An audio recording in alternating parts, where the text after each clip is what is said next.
hanya bertemu masyarakat terus seneng mereka foto-foto, mau berapa kali mereka foto-foto.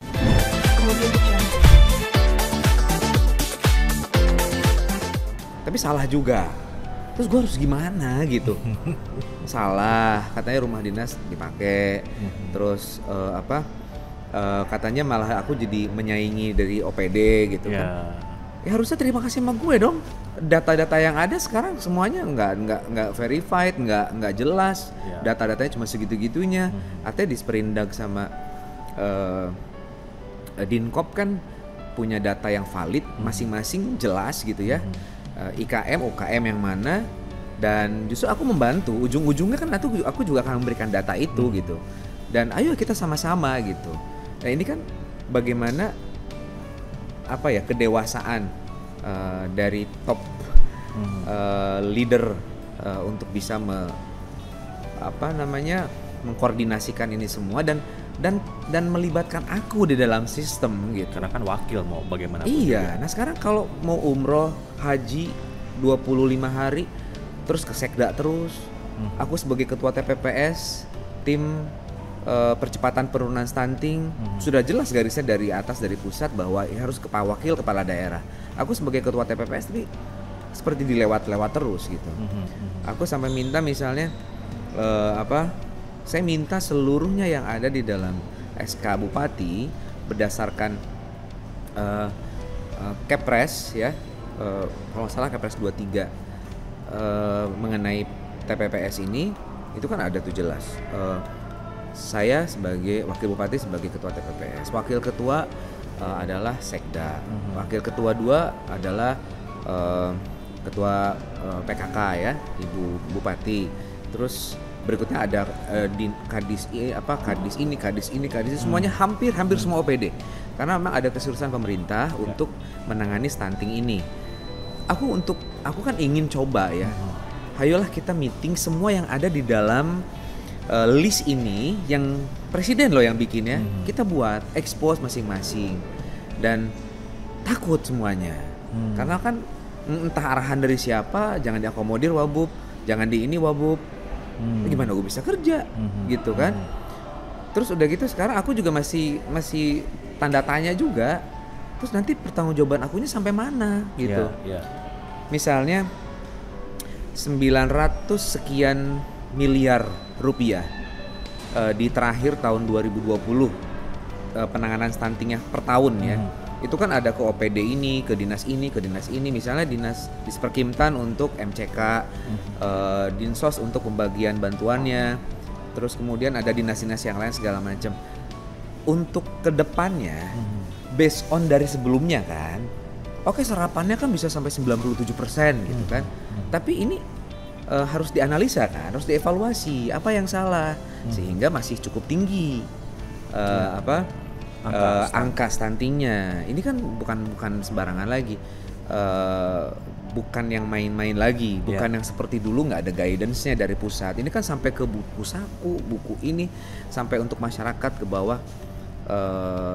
Ya misalnya bagaimana prioritas untuk kita pengadaan smartphone seperti di Sumedang misalnya. Aku waktu itu kan studi banding ke sana. Ada sekitar 1000-an dibagi ke kader-kader ya di desa-desa, kecamatan. Kan jadi real time, datanya itu real time. Nah sekarang kalau misalnya dari pemerintah provinsi cukup tinggi kita 31,1%, tapi kita 8%. Ini dari mana pertanggungjawabannya? Ini apa cuma ngarang-ngarang doang atau gimana? Kan ketika ada data yang mendukung itu kan kita jadi enak ngomongnya. Yang salah lu tuh provinsi, kalau kita udah benar gitu. Jadi maksud aku masalah anggaran ini memang gue juga nggak ngerti deh gitu. Maksudnya harus bagaimana dan jadi apakah selama ini tuh seorang wakil bupati Kabupaten Bandung Sarul Gunawan ini dalam pembicaraan mengenai anggaran, program kerja untuk masyarakat di kabupaten itu tidak dilibatkan begitu? Nggak ada sama sekali dari mulai awal ketika ada Baperjakat penerimaan pegawai, terus kemudian tim anggaran ya TAPD, aku nggak masuk, aku cuman berusaha untuk masuk tapi kan nggak bisa gitu kan.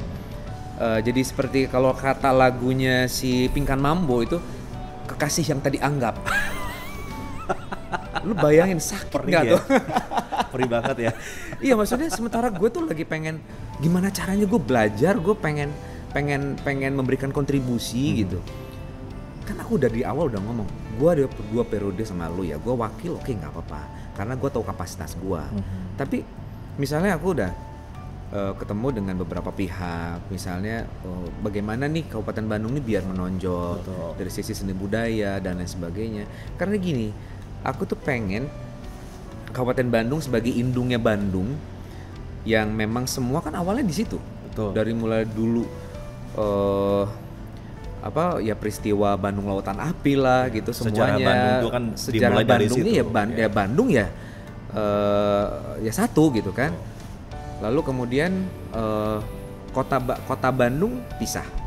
Yang terbaru KBB Cimahi ya. Akhirnya Kabupaten Bandung sendiri ya itu yang tersisa 31 kecamatan. Tapi sebetulnya kita jadi kalah gitu dari sisi brandingnya tuh. Waktu aku menang aja, waktu 2020 Desember tanggal 9 itu banyak yang ngucapinnya selamat ya jadi wakil bupati Kabupaten Bandung Barat. Kagak ada baratnya. Beda. Apa gue Beda capek gitu gitu. ngomongnya. Loh, kalau kabupaten kan Kabupaten Bandung Barat. Iya. Kalau Bandung berarti Kota Madya. Berarti kan orang ini kayaknya Masih ini belum harus terinformasikan. diliatin nih. Iya, Harus iya. aku gimana caranya misalnya ke Raffi Ahmad itu misalnya. Vi, lu kan lagi mau beli klub sepak bola. Persikap tuh begini aku promosiin. Terus dia mau bikin sportainment waktu itu ya. Terus akhirnya aku tarik ke Jalak gimana di BOT-kan dan lain sebagainya. Terus dibikin di PT-kan yang benar gitu. Tapi ternyata begitu pas sudah selesai pemilihan, loh kok aku nggak bisa masuk ya? Maksud aku tuh ini kan yang untung kan pemerintah juga. Dan setiap orang tuh kan ada kapasitas masing-masing. Kalau aku kan emang sebelumnya public figure dan aku dikenal, ya lu harus sadar itu dong.